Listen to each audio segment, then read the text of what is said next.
নিশ্চয় মসজিদের ভালাই চিন্তা করবে ওরাই, নিশ্চয় মসজিদের ভালাই চিন্তা করবে ওরাই। মান আমানা বিল্লাহি ওয়াল ইয়াউমিল আখিরি ওয়া আকামাস সালাতা ওয়া আতাজ যাকাতা ওয়া লাম ইয়াখশা ইল্লাল্লাহ।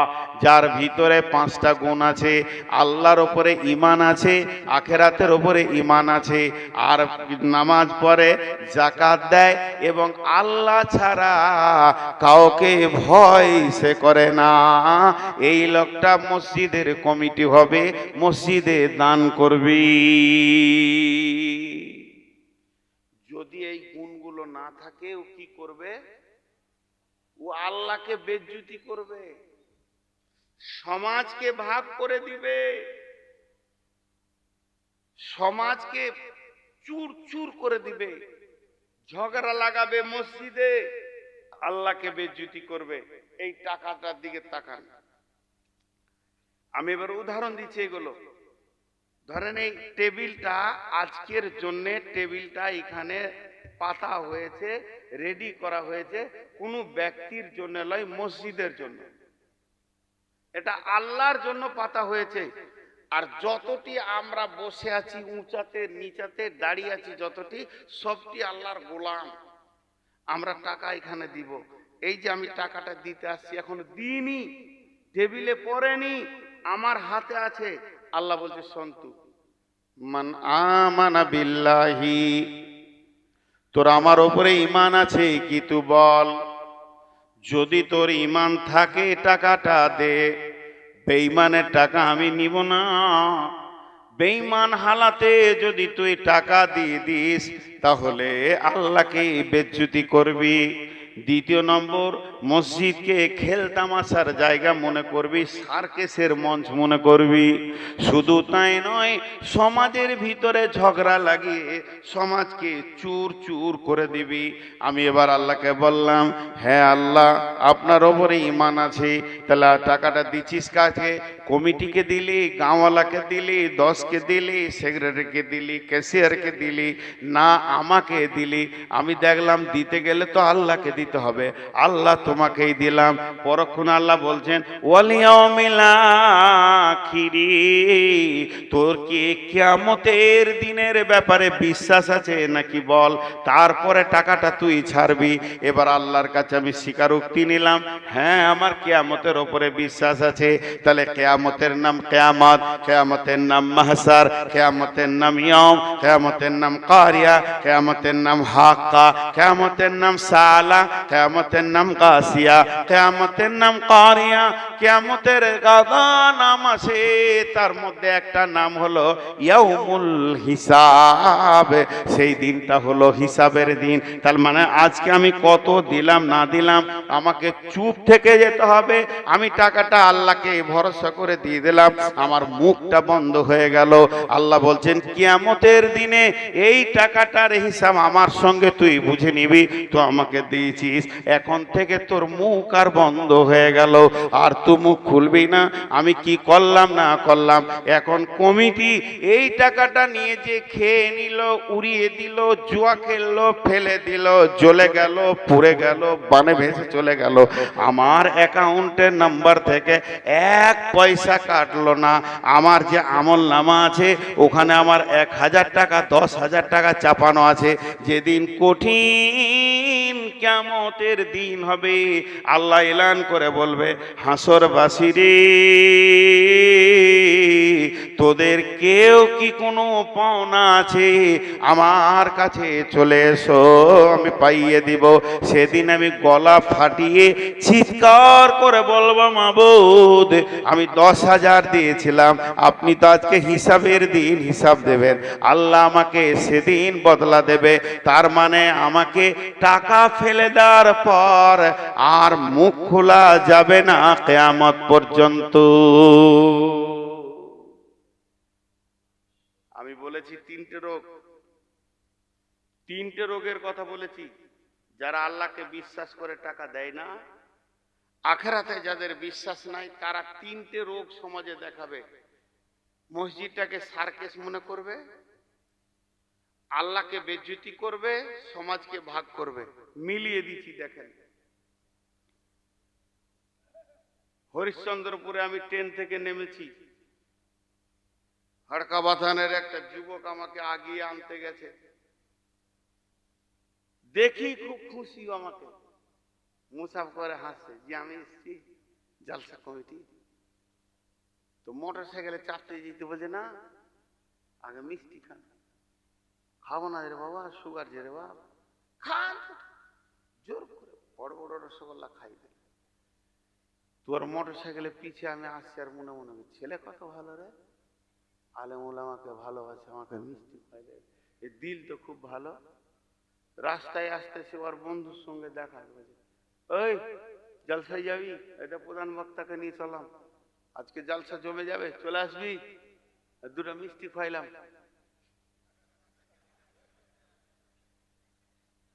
এই শুরু হলো। খানিক দূরে এসে বলছে প্রধান বক্তা এসে, দুটো মিষ্টি খাইলাম। গ্রামে ঢুকে বলছে চাচা কোথা রাখবো, বক্তাকে মসজিদে না কারো কোথায় যা কোটে ঠিক করেছেন, দুটো মিষ্টি খাইয়েছি।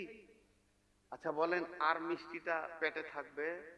খালি মনে হচ্ছে বমি কোথা করবো, হ্যাঁ বমি কোথা করব। এটা একটা মানুষকে যদি 5 বার বললে তার এই পরিস্থিতি তৈরি হয়। অনেক লোক আছে মসজিদে 50 বস্তা সিমেন্ট দিয়ে দিলে ওয়ার্কচোপার বন্ধ নেই, ওয়ার্কচোপা বন্ধ নেই, বক্তা এলি মুসাফা করবে আলাদা করে, হ্যাঁ আমি দিয়েছিলাম 50 বস্তা, ওই যে 7টা হলো আমার লেগে। এরকম যে কতজনকে বলে বিআই এসছে বেড়াতে, ভাত খেতে খেতে বলছে 50 প্যাকেট সিমেন্ট আমার কাছে নিলে। তো এরকম যদি 20 বার বলে, তা আল্লাহর প্রেস্টিজ আছে না নেই? আল্লাহকে কত বেজ্জতি করে না, লোককে বলে বলে বলে বলে আল্লাহকে বেজ্জতি করে। আল্লাহ বলে তোর টাকার দরকার নাই, ফাঁকা মাঠে নামাজ পড়, মাটিতে পড়। মসজিদে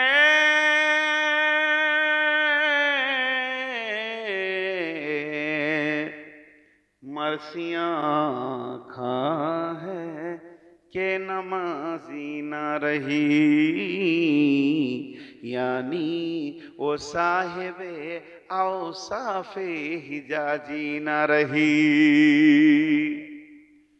আল্লামা কবি ইকবাল বলছেন, কত দামি কথা, इस जमाना के मस्जिद पक्के लेकिन ईमान कच्ची, उस जमाना में ईमान पक्की मस्जिद কাচ্চি। সাহাবীদের জামানায় মসজিদ ছিল খেজুর পাতায়, নিচে ছিল বালু, কোনো পাথর ছিল না, মাথার উপরে ফ্যান ছিল না। সাজদা করতে গেছে, কপালে মাটি উঠে চলে এসেছে, হাঁটুতে মাটি এসেছে। মসজিদ ছিল কাঁচা, ইমান ছিল পাকা। তারা ওই খেজুর পাতার মসজিদে হাত তুলেছে, আল্লাহর আরশকে হিলিয়ে দিয়েছে।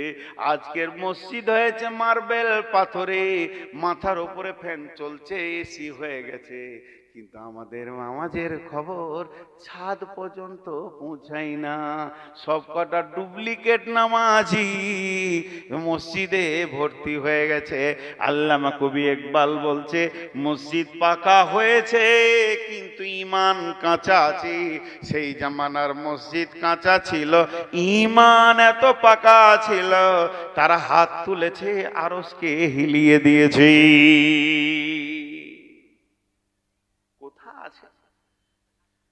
মসজিদ পাকা করতেই হবে তো মানে নাই, কিন্তু ঈমান পাকা করতে হবে, এটা জরুরি আছে। তা আমাদের অবস্থা ওই জায়গায় পৌঁছে গেছে যে তারা দান করবে কিন্তু লোককে বলে বেড়াবে, আল্লাহকে বেইজ্জতি করবে, সমাজকে খারাপ করবে। মানে এই যে আমার আগে, তার আগে বক্তা মমতাজুল সাহেব ছিলেন মিটনা, ওর দুটা মুখ দিয়ে থুতু বের হয়ে গেল, খালি টাকা 10 টাকা 5 টাকা 10 টাকা, কে দিল কে দিল কে দিল। আব্দুল জব্বার তাই করলো, নিয়ে এতগুলা ঢেড়ি লেগেছে, এই যে বয়ে খালি জায়গা হচ্ছে না, ঠেলছে ঠেলছে। আর ও দিয়েছে 20 টাকা, হয়তো ওই দূরে বসে আছে, দূরে বসে আছে, ওইখান থেকে এমনি করে দেখে নিল, নামাজ টামাজ পড়ে না। 2 দিন পর চায়ের দোকানে বলছে, ও যেমন লোক, ও যেমন লাফাঙ্গার, ওর লাফাঙ্গারের সঙ্গে দোস্তি থাকবে। চায়ের দোকানে এসে বলছে, রফিক কেমন আছিস? হ্যাঁ ভালো আছি, পরশু জালসায় কত কালেকশন হলো? তো ও লাফাঙ্গারের সব কথা বলছে, জালসা মমতাজুল মৌলানা মুখ দিয়ে থুতু উড়ে গেল। আর দ্বিতীয় বক্তা যাবার ছিল, ও তো ক্লান্ত হয়ে গেল, ঘেমে গেল, টাকা ঢেড়ে লেগেছে, মোটামুটি 8-10 লাখ ক্যাশ হবে। বলছে আমি ওরকম ভাবছি, ধরছিল না টাকা গুঁতিয়ে ভরছে। আর কমিটির লোক টাকাটিকে বয়েম থেকে বের করে গুনছে, খালি 10 টাকা গুনতে গুনতে সমস্ত খরচ খরচা বাজে 65,000 বেড়েছে। আর ওরা কতই আইডিয়া করলে, মাথা মোটা 8 লাখ। মসজিদের কাজ কেন আছে না, লুটে ওদের চোপায় আলাদা হয়, কারণ ও আল্লাহকে দেয়নি। আল্লাহকে যদি দিত, আমি বুঝে নেবো কিয়ামতের দিনে দিয়েছি 20 টাকা, আল্লাহ আমাকে দিবে তার বদলা, সোজা কথা। যে 500 টাকা দিয়েছে 500 টাকার পাবে। কিন্তু ওর যে চোপা এবারে সমাজে শুরু হয়ে গেল, লুটে গেলে সব শালা হারাম কর। আর পরের দিনে মসজিদের কেশিয়ার আবার নতুন গাড়ি কিনে নিয়ে চলে এসেছে, হোন্ডা। ওই টাকা নিলে রে, ওই টাকা দি। আর ওই হুন্ডা কিনতে গিয়ে ধান বিক্রি করে কুলাইছে না, কিন্তু ও বুঝবে না, মুখ চালিয়ে যাবে, মুখ চালিয়ে যাবে। দিয়ে 65,000-এর কাজ হলো, ধার ধর করে 1 লাখ টাকার কাজ করেছে, আবার জালসা করবে, 35,000 টাকা শোধ করবে। অনেক রকম চিন্তা চলছে কমিটির। আর ওরকম করছে যে বলছে তুই একবার জুমার দিনে কথাটা তুলিস তো, তারপরে দেখছি। ও বেঈমান, নামাজ পড়ে না, জুমার দিন চলে এসছে, উজু তো জানে না, হাত মুখ দিয়ে ঢুকে পড়েছে। সালাম ফিরার পরেই ইমাম সাহেব তসবিহ করছে, ওর পেছনে জালসার টাকা কি হলো, যে মসজিদের কাজ হলো না, ওর যে 5টা চা খাওয়ানো আছে, ওর বলছে ঠিকই বলেছিস ভাই, লাগিয়ে দিলে ঝগড়া। যারা আল্লাহর জন্য টাকা দেয় না, আখেরাতে লিব এই উদ্দেশ্যে দেয় না। যারা আল্লাহর জন্য টাকা দেয় না, আখেরাতে লিব এই জন্য দেয় না। যারা দুনিয়াটাকেই প্রাধান্য মনে করে, তারা এইভাবে সমাজকে ভেঙে দেয়। তাহলে দুটো প্রমাণ করলাম, আল্লাহকে বেজ্জতি করে, সমাজকে ভেঙে দেয়, আর মসজিদটাকে সার্কেসের মঞ্চ মনে করে। আপনাদের এখানে উড়িয়া ছেলেরা আছে কিনা দেখবেন, হাটে বাজারে সেই উড়িয়াদের ছেলেরা, ছোট ছোট ছেলে, দুটি বাঁশ কেমনি করে বেঁধে দেবে, ওই দিকে দুটো বাঁশ বেঁধে দেবে, মধ্যখানে একটা দড়িকে টান করে 2 দিকে বেঁধে দেবে, আর ওই দড়ির উপরে চলবে, রিং নিয়ে যাবে আসবে, দেখতে কত ভালো লাগে, লোক খুশি হয়, আনন্দ হয়, আর তারকে টাকা দিতে থাকে, 10 টাকা, 20 টাকা, 50 টাকা। ভাইরা আমার, আপনাদের এই জালসা কমিটির সেক্রেটারি 50 টাকা দিয়ে দিয়েছে, আর আমি ওখানে দাঁড়িয়েছিলাম, কপ করে হাতটা ধরে নিয়েছি। টাকা দিলেন কেন, টাকা দিলেন কেন? বলছি ভালো লাগলো ভাই। তখন আমি জিজ্ঞেস করছি ভালো? ওই যে দড়িতে হাঁটছে, তাড়ে হাঁটছে, ভালো? বলছে হ্যাঁ ভালো। 2 বার জিজ্ঞেস করছি ভালো? বলে হ্যাঁ ভালো। দান 3 দান জিজ্ঞেস করি, ভালো? বলে হ্যাঁ। তো 50 টাকা আপনি দিলেন, আপনাকে 100 টাকা দিচ্ছি, উঠেন। আপনাকে 100 টাকা দিচ্ছি, ভালো কাজ তো করতে হয়, উঠেন। আমি যাবো। ও দেখছে আমি চাপলে তো ঠ্যাং ভাঙবে, আমি কেন চাপবো? টাকা দিব, খেল তোরা করেলে। এই টাকা যারা দেয়, যতগুলো দর্শক দেখে, ওদের জন্য ওটা কি খেল। টাকা যারা দেয় আর ওইটা দেখে, তাদের জন্য এটা কি খেল। আর যে হাঁটছে, ওর জন্য কাজ। ও তো পেটের জন্য করছে, ওর জন্য কি? আমার কথাটা বোঝার চেষ্টা করেন। যে হাঁটছে ওর জন্য কাজ, আর যে টাকা দিয়ে দিচ্ছে ওর জন্য খেল। তা কিছু লোক আছে মসজিদে টাকা দিবে, ও মসজিদ ঢুকবে না। মসজিদে টাকা দিবে, ও মসজিদ ঢুকবে না। আপার লেভেলের তাকওয়া হচ্ছে ওদের কাছেও না নিয়া ভালো। মসজিদটাকে খেলতামাশা মনে করছে, যে তোরা পড়েলে আমি 20 বস্তা সিমেন্ট 2 কুইন্টাল রড দিয়ে দিচ্ছি, তোরা পড়েলে। ও মাস্তান সিগারেট খাবে, আজান হবে, হেঁটে চলে যাবে, পুচপুচ করে পানের পিঠ ফেলবে, হেঁটে চলে। ওর জন্য মনে হচ্ছে নামাজ রোজা নাই, জিবরাইল বলে দিচ্ছে টাকটু ঘোড়া হয়ে থেকে যাবে, তোকে আর কিছু করতে হবে না। জি, আপার লেভেলের তাকওয়া হচ্ছে এদের টাকা থেকেও বাঁচা ভালো, এরা সমাজকে ধ্বংস করে। তাই আল্লাহ বললেন মানা বিল্লাহি, আমার উপরে ঈমান আন, ওয়াল ইয়াউমিল আখিরি, আখিরাতের উপরে ঈমান আন। আমি বললাম হ্যাঁ ওই দুটোই আছে, আমি তোমাকেই টাকা দিলাম আল্লাহ, আখিরাত পর্যন্ত মুখকে জমা করে নিলাম, আর আমি মুখ খুলবো না। কমিটি যার দায়িত্ব আছে, যা করবে করবে, না করবে না করবে, তাদের সঙ্গে আপনি বোঝাপড়া করবেন। এইবার আল্লাহ একই আয়াতে কমিটিকে বলছেন, মনে করেন আমি মাদ্রাসার, আমি মসজিদের কমিটি, আমি হলাম বললাম ক্যাশিয়ার সেক্রেটারি আমার কাছে টাকাটা থাকবে। এবার জালসায় এই টাকাটা জমা হয়েছে, আমি টাকাটা নিতে গেছি, এতক্ষণ দেখছিলেন টাকা দিতে গেছিলাম, এবার টাকাটা নিতে গেছি। যেহেতু এই টাকাটা নিয়ে আমার ঘরে আমার পকেটে আমার আলমারিতে আমানত রাখতে হবে, তাই এই টাকাটা আমি নিতে গেছি। যেই এখানে হাতটা গেছে আল্লাহ বলছেন তুই দাঁড়িয়ে যা, মান আমানা বিল্লাহি ওয়াল ইয়াউমিল আখিরি, আমার উপরে ঈমান আছে কি বল। আমি তখন বলছি হ্যাঁ আছে। আখিরাতের উপরে ঈমান আছে কি বল, বলে হ্যাঁ আছে। এই টাকাটা গাঁওয়ালার লয়, এই টাকাটা দশের লয়, এই টাকাটা জালসাওয়ালার লয়, এ টাকার মালিক পৃথিবীর কেউ আর নাই। টেবিলে পড়ে গেছে, মানে টাকার মালিক আমি স্বয়ং আল্লাহ হয়ে গেছি। আমার টাকা তুই নিতে এসেছিস, হুঁশিয়ার রাখবি আমি আল্লাহ অতি সূক্ষ্মদর্শী, তিলে তিলে তোর কাছে কিয়ামতের দিন হিসাব বুঝে নেব। আমার এই টাকাটা কেমন করে কোথায় খরচা করেছিস সেই দিন তোকে দিয়ে হিসাব বুঝিয়ে দিয়ে উঠতে হবে। এই জন্য যারা তাকওয়ালা হয় মসজিদ মাদ্রাসার টাকা রাখতে চায় না, তারা ভয় খায়। তার মানে হচ্ছে এর হিসাবটা স্বয়ং আল্লাহ নিজে বসে নেবে। এবার মনে করেন আমি নূর মোহাম্মদ নিজেকে বলছি এটা আমার ঘর, এটা আমার বেটার ঘর, এটা আর এক বেটার ঘর। বেটিকে এখানে ঘর বানানো হচ্ছে, বেটি বলছে আব্বা সিমেন্টটা এনে দিতে হবে, তোমার জামাই বাড়িতে নাই। চলে গেলাম হরিশ্চন্দ্রপুর, সিমেন্টের দোকানে গিয়ে সেখানে ভ্যানে করে সিমেন্ট নিয়ে এলাম। ভ্যানওয়ালা বলছে ভাইয়া আমার ভ্যানের দাম 10 প্যাকেটের বেশি যাবে না। আমি বললাম 15 প্যাকেট চাপিয়ে আমি পাছাটা ঠেলবো, 2 পয়সা বাঁচানোর জন্য আমি পেরেশান হয়ে গেছি। বাড়ি থেকে রুটি খেয়ে গেছি, সারাদিন মার্কেটে ঘুরছি, 4 আনা পয়সা খরচা করছি না। আমার বেটির পয়সা খরচা হয়ে যাবে, ফালতু চলে যাবে টাকাটা। দুটো নাইলে কোনো মাল কিনা হবে। টাকাকে বাঁচিয়ে বাঁচিয়ে আমি ঘর বানালাম, বেটার ঘর বানালাম, বেটির ঘর বানালাম।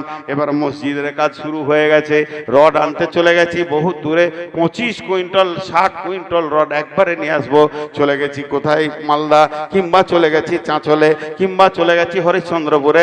মালগুলো কিনছি, এবার ভাউচার বানাচ্ছি, মালের দাম এত, সিমেন্টের দাম 400 টাকা, ভ্যানের দাম 200 টাকা, আর ভ্যানের লিভারের দাম এত টাকা, কুলি খরচা এত টাকা।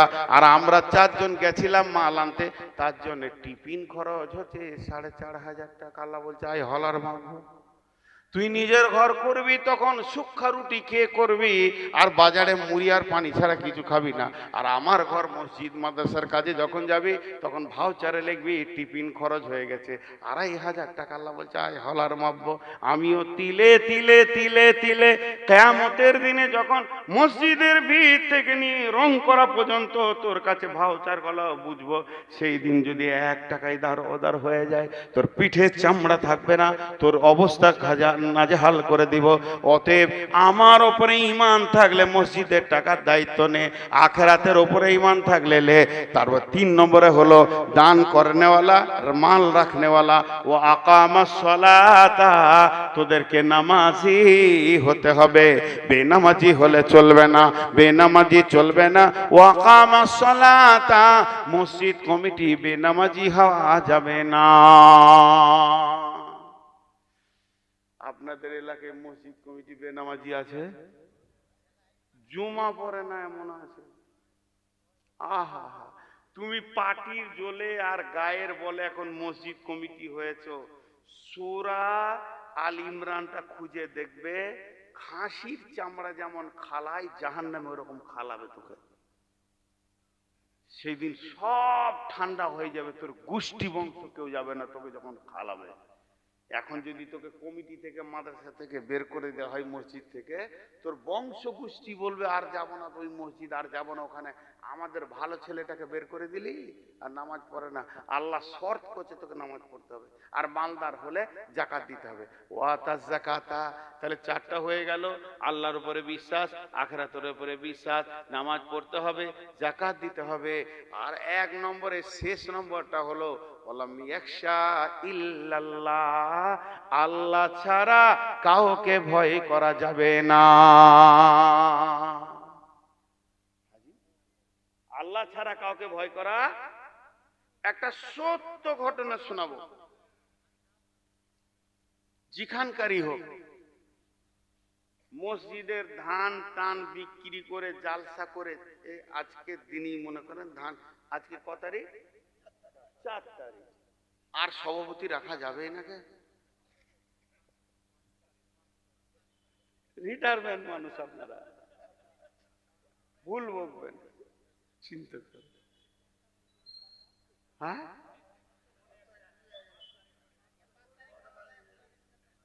বেশ 5 তারিখ আজকে আপনারই ঠিক নাই তো 5 তারিখ ধরেন আজকে জালসা শেষ হলো, এখানে 5-6 হাজার 10,000 20,000 যা হলো, জমির যা ধান ছিল সকালে বিক্রি হয়েছে। সত্য ঘটনা বলছে আমার এলাকার, যে মসজিদের 5 লাখ না 7 লাখ টাকা একবারে ক্যাশ কেশিয়ারকে দেওয়া হয়েছে, কেশিয়ারকে দেওয়া হয়েছে।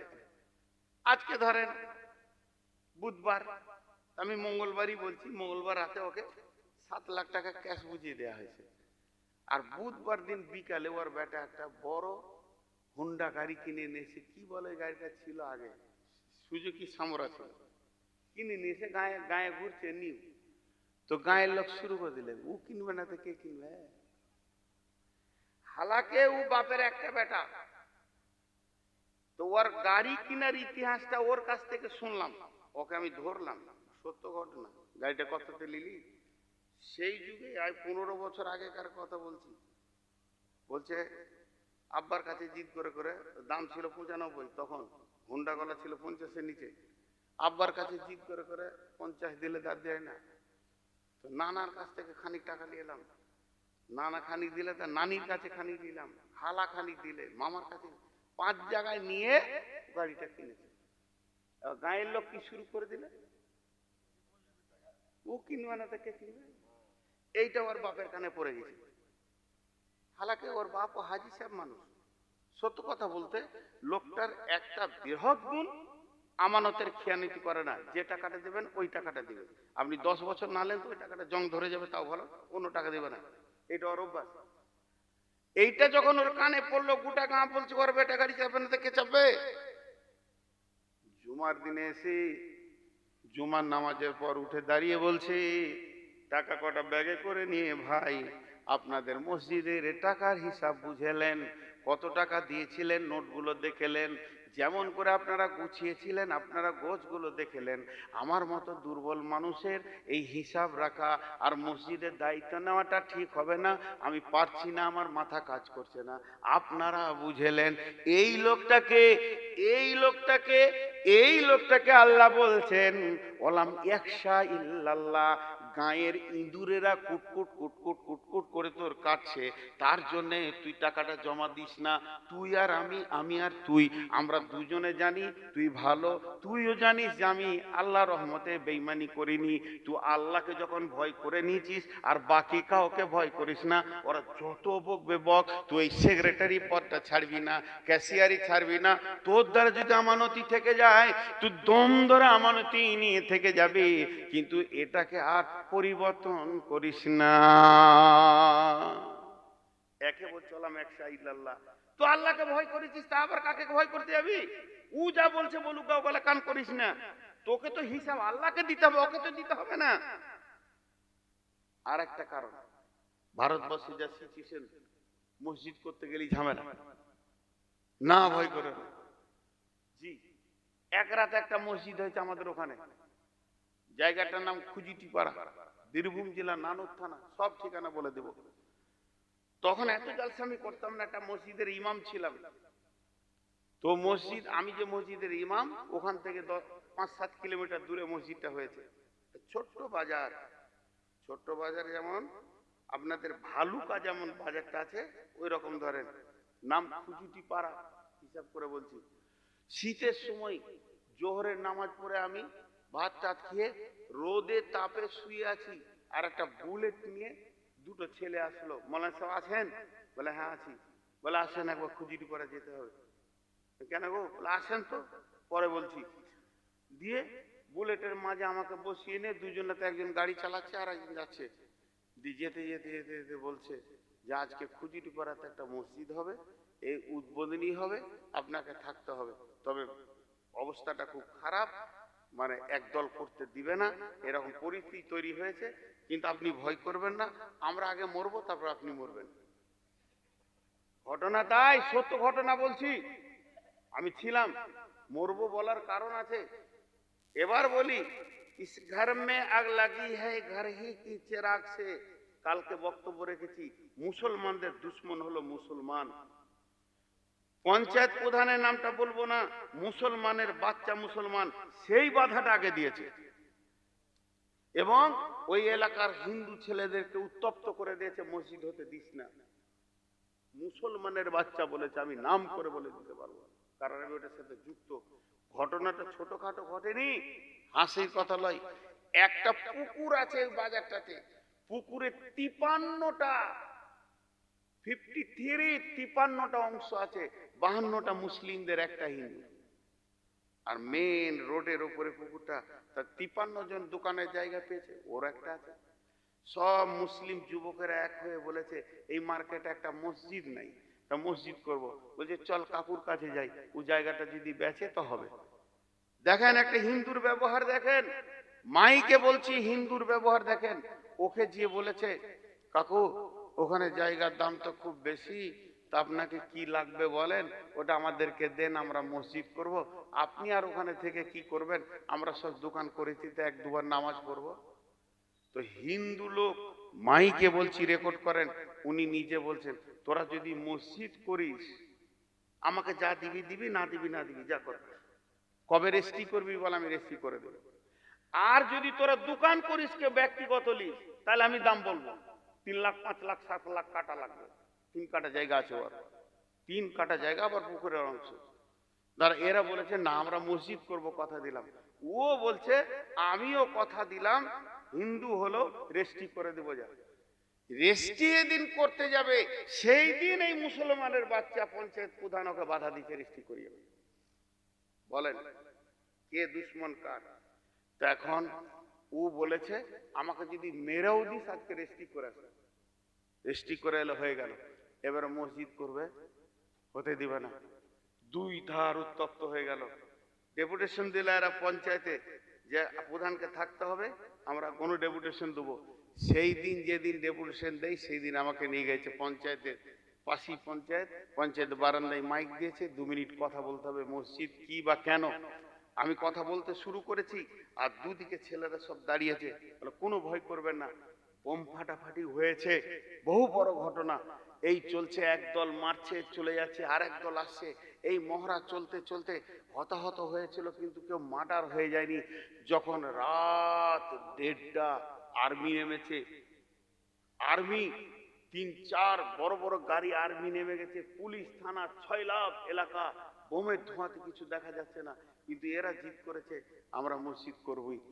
যখন রাত 1:30টা, এবার বলতে বাধ্য হচ্ছি ডাক্তার সাহেব মারা গেছেন, আমাদের বোলপুরের ডাক্তার সুশোভন ব্যানার্জি, নাম শুনেছেন কিনা, একটা পার্টির আপার লেভেলের লোক। উনি রাত 1:30টায় পৌঁছিয়েছেন, কোথায় কলকাতায় ছিল গাড়িতে দিয়ে। সব বললে পুলিশদেরকে তোরা সরে যা, দাঁড়া, এই মুসলিম যুবকরা এসো, কোথা আছো তোমরা, এসো। সব হাজির হলো। বলো কি ব্যাপার, তোমাদের দাবি বলো। বলে স্যার গোটা মার্কেটে একটা মসজিদ নাই, আমাদেরকে যদি নামাজ পড়তে যেতে হয় 2 কিলোমিটার হাঁটতে হবে, তবে একটা মসজিদ পাবো। আর মসজিদে এখানে মন্দিরে ছড়াছড়ি আছে।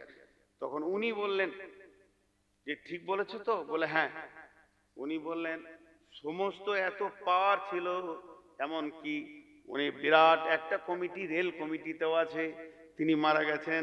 ওই ব্যক্তি বলল, পুলিশদেরকে বলল চলে যা, সমস্তকে সরিয়ে দিয়ে বলল আমি দাঁড়িয়ে থাকছি, আমি ডাক্তার সুশোভন ব্যানার্জি দাঁড়িয়ে থাকছি, তোমরা মসজিদ শুরু করে দাও। এখন ছেলেগুলো করলো কি আনন্দে, চারদিকে 8টা 10টা বাঁশকে পুঁতে দিয়ে প্যান্ডেলের মতো করে দিয়ে, পাটিকে পেরেক দিয়ে আটিয়ে দিয়ে বলে স্যার আমাদের হয়ে গেছে। এই করতে করতে প্রথম ফজরের আজান হলো ওখানে, আল্লাহ আকবার বলে। এখন সেই মসজিদটা 2 তলা, এত সুন্দর মসজিদ, উঁচু নিচু করে 2000 লোক ধরবে। আর শুধু তাই নয়, সেখানে মক্কা মক্তব পর্যন্ত চলছে। আল্লাহ তাবারক ওয়া তাআলা বলছেন, আমার ঘর বানানোর সময় এমন একটা সিচুয়েশন আসবে, তুই আমাকে ছাড়া কাউকে ভয় করবি না। ওয়ালাম ইয়াখশা ইল্লাল্লাহ, এই জমিনে আমার ঘর বানাবি, তুই আমার গোলাম, তুই বানাবি, মরে যাবি তো শহীদ হয়ে যাবি, বেঁচে থাকবি তো গাজী হয়ে যাবি। তো এই মসজিদ বানানোর 5টা শর্তের মধ্যে রয়েছে, প্রথমে তোকে ঈমান আনতে হবে আল্লাহর ওপরে, দ্বিতীয় ঈমান আনতে হবে আখিরাতের ওপরে, তৃতীয় নম্বর নামাজ পড়তে হবে, চতুর্থ নম্বর যাকাত দিতে হবে, পঞ্চম নম্বরে আল্লাহ ছাড়া কাউকে ভয় করা যাবে না।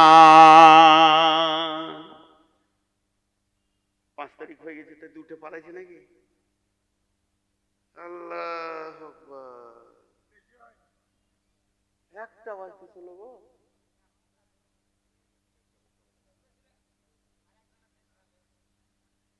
কি বললো?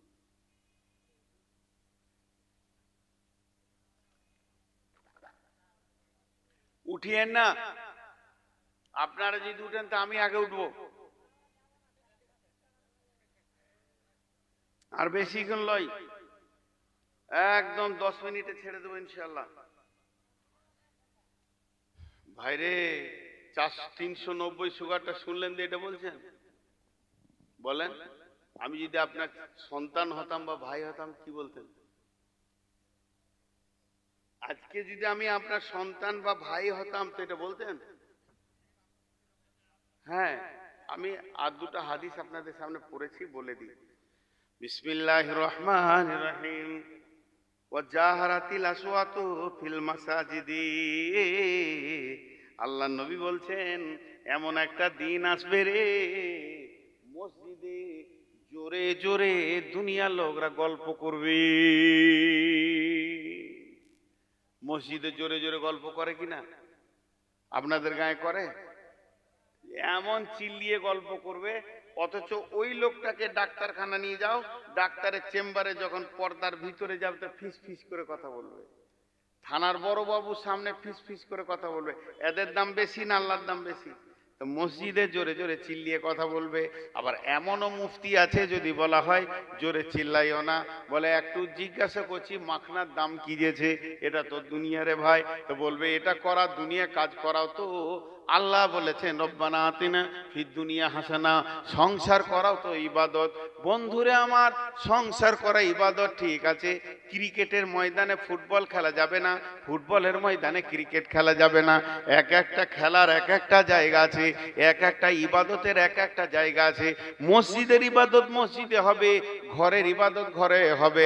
তাহলে মুসলমান যদি দোয়া করে, পেশাব পায়খানা করে, কে বলে এত লম্বা জোরে কে হরেন বাজালো? মেন্টাল রুগী আছে মনে হয়। ও কত বড় বদমাস যে হরেন টিপেছে তা থামাইছে না, তার মানে আমাকে বলছে তুই থামবি কিনা এটা বল। গরু কোথাকার, শ্বশুরের দিয়ে গাড়ি আমার মনে হয়। হ্যাঁ হ্যাঁ, শ্বশুরের দিয়ে গাড়ি। তো আচ্ছা, এর এক বেহায়া, শ্বশুরের দিয়ে গাড়ি যারা চাপে, মাঝে কথাটা বলেনি, মেয়েদের একটা অভ্যাস আছে, একটা কথাকে ঘুরিয়ে ঘুরিয়ে বলবে 5 বার 7 বার, 5 বার 7 বার, এটা আমার বাপের, এটা আমার বাপের। তারপরেও চাপে কি করে? ছি ছি ছি, মরকার বেলায় দড়ি দে। তো আল্লাহ তাবারক ওয়া তাআলা যেমন ইবাদত তেমনি জায়গা বলেছে। তাহলে কেউ যদি দোয়া পড়ে পায়খানা করে, পেশাব করে, তাও ইবাদত। দোয়া পড়ে পেশাব পায়খানা করলে নেকি পাবে। তাহলে মসজিদ যদি ইবাদতের জায়গা হয়, তাহলে বদনা নিয়ে মসজিদেই পায়খানা করতে যেতে হবে নাকি? তাহলে ইবাদতের জায়গা আলাদা। বিবির সঙ্গে যদি কেউ বিবিকে নিয়ে আনন্দ করে আর বিবিকে নিয়ে শখ করে, বিবিকে নিয়ে সে নিজের আনন্দে রাতে কাটিয়ে দেয়, সেটাও হলো ইবাদত। তাহলে কি ক্যাথা বালিশ নিয়ে মসজিদ চলে যেতে হবে নাকি ইবাদত করতে? বন্ধুরা আমার, ইবাদতের একটা মাপ আছে, এই জন্য মসজিদে জোরে জোরে কথা বলবে বলেছেন। বিশ্বনবীর জামানায় একটা মেয়ে মসজিদকে ঝাড়ু দিত, পরিষ্কার পরিচ্ছন্ন করে রাখতো। আর এখনকার মেয়েরা বাড়ি ঘরকে ঝাড়ু দিয়ে নিয়ে এসে মসজিদের গায়ে ঢেলে দিলে দেখে লিগা মসজিদ নোংরা হলো কিনা। কিন্তু নবীজির জামানায় মসজিদ চকচক চকচক করতো, মসজিদের আশপাশকে সুন্দর করে পরিষ্কার করে রাখতো। বিশ্বনবী জামানায় একটা মেয়ে মসজিদকে পরিষ্কার পরিচ্ছন্ন করে রাখতো। আল্লাহর নবী এসে ওই মেয়েটাকে দেখতে পেল না, মেয়েটা মারা গেছে, দাফন করে দেওয়া হয়েছে। সাহাবীদেরকে বলল, ওই মেয়েটা কই, যে মেয়েটা মসজিদে ঝাড়ু দিত। সাহাবীরা বললেন, ইয়া রাসূলুল্লাহ, আপনাকে খবর দেওয়া হয়নি, মেয়েটি মারা গেছে, তাকে দাফন করে দেওয়া হয়েছে। নবীজি বলেন, চলো তার কবরের কাছে আমাকে নিয়ে চলো, আমি তার জন্য আল্লাহর কাছে দোয়া চাইব। মসজিদ পরিষ্কার পরিচ্ছন্ন করাতে কত নেকি মা বোন, আপনারাও তো পারেন। মুসলিম মহিলারা মসজিদ ঢোকা তো মানা নাই। আপনি যখন পাক থাকবেন, মসজিদে যাবেন, মসজিদকে পরিষ্কার করবেন। নিজের ঘরকে সাজাতে পারছেন, আল্লাহর ঘরে ঝুল ঝেড়ে দিয়ে পরিষ্কার করতে পারবেন না? একা যাবেন কেন? 5 জন 7 জন মহিলা ঢুকে মসজিদকে ঝেড়ে দেবেন। কে বলেছে আপনার ঢোকানে? মসজিদ। ভাইরা আমার, এর নাম হলো মসজিদ। আল্লাহ রাসূল বলছেন, মাম্মানা লিল্লাহি মসজিদান বানাল্লাহু লাহু বাইতান ফিল জান্নাহ। যে পৃথিবীতে মসজিদ আল্লাহর ঘরকে বানাবে, আল্লাহ তার জান্নাতে সুন্দর করে অট্টালিকা বানাবে। কত সহজ রাস্তা রয়েছে আমাদের, জি, কত সহজ রাস্তা রয়েছে। তা আমরা আজকে মসজিদকে চিনতে পারছি না। শুধু আজকে কথা বললাম একটা বিষয়ের উপরে, মসজিদ। একটা তাফসীর এসে রুল মানিতে, যে যেদিন কিয়ামত হবে, সব ধ্বংস, মানে জমিন ধ্বংস হবে, ইজাজুল জিলাতিল আরজি জিলজালাহা, ভূমিকম্প শুরু হবে, বিশ্ব ধ্বংস হয়ে যাবে, মসজিদ ধ্বংস হবে না। ভূমিকম্পে মসজিদ ধ্বংস হবে না, এখন হবে, কিন্তু যে ভূমিকম্পে কিয়ামত হবে, ওই ভূমিকম্পে মসজিদ ধ্বংস হবে না। ওই তাফসীরের মধ্যে লেখে, মসজিদ ধ্বংস হবে না, মসজিদ ধ্বংস হবে না। তাহলে মসজিদগুলো কি হবে? সারা পৃথিবীর সমস্ত মসজিদকে আল্লাহ, মসজিদে শুধু নয়, মসজিদের জায়গাকে একসঙ্গে তুলে নেবেন, তুলে নিয়ে বাইতুল্লাহর সঙ্গে মিশিয়ে দেবেন। আর বাইতুল্লাহ সহ সমস্ত মসজিদগুলো নিয়ে গিয়ে জান্নাতুল ফেরদাউসে দিয়ে দেবেন। তাহলে আপনার মসজিদ জান্নাতে চলে গেল, এই গায়ে পাশের গায়ে মসজিদ জান্নাতে চলে গেল। আপনার আমার কিয়ামতের বিচার হওয়ার আগে মসজিদগুলো জান্নাতে চলে গেল। আর যখন মসজিদ জান্নাতে চলে যাবে, যে লোকটা পৃথিবীতে 5 ওয়াক্ত নামাজ পড়েছে, সে তার মসজিদকে খুঁজে বের করে নিতে পারবে। মসজিদে যাবে তো জান্নাতে চলে যাবে, তার মসজিদ তাকে ডেকে নেবে, এসো তুমি তো তোমার ঘরে এসো। যে ঘরকে তুমি পৃথিবীতে ভালোবেসেছো, এই ঘরটা জানামানা ঘর নয়, সাধারণ ঘর নয়, এটা আমার আল্লাহর ঘর। আল্লাহ তাবারাক ওয়া তাআলা এই ঘরকে ইশারা করে বলেছেন, ফালিয়াবুদু রব্ব হাদাল বাইত। এই ঘরের মালিকের ইবাদত করো, এই ঘরের মালিকের কাছে সারেন্ডার করো, এই ঘরের মালিকের কাছে তওবা করো। লাভ কি হবে? আল্লাযী আতামাহুম মিন জু'ইন ওয়া আমানাহুম মিন খাউফ। এই ঘরের মালিক তোমাকে অভাবের সময় খাবার দিবে, এবং তোমাকে কেউ মারতে এলে আমান দিবে, নিরাপত্তা দেবে। জি, অনেক কথা হলো, অনেক কথা হয়ে গেল। 1:05, 10 হতে চললো, 5